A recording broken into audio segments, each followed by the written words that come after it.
Selamat pagi. Assalamualaikum. Saya Azrul daripada TM Motor Kappa HQ. Hari ini saya nak review satu model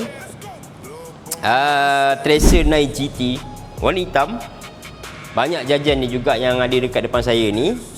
Antaranya box full set kiri dan kanan dan atas.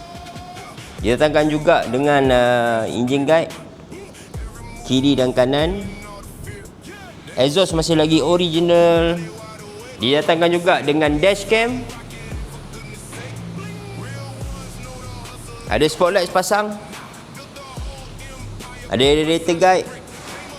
Mileage baru 32 km.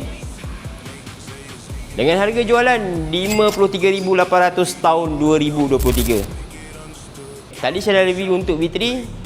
Di depan saya ni ada model Tracer V1 tahun 2018 dengan harga jualan 29,800. Dia datangkan juga dengan top box. Yang sebelah dia tahun 2020 register dengan harga jualan 35,800. Kita dah buang harga 1,000, kita dah buang harga asal 36,800.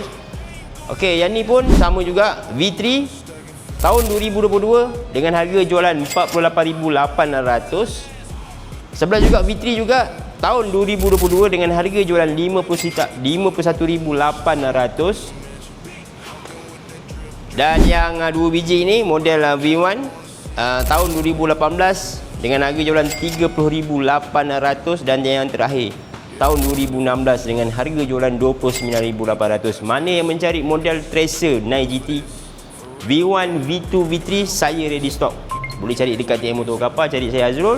Jual motor, beli motor, cari motor, cari di TM Motor Kappa. Jumpa lagi pada yang sesi yang akan datang. Bye bye.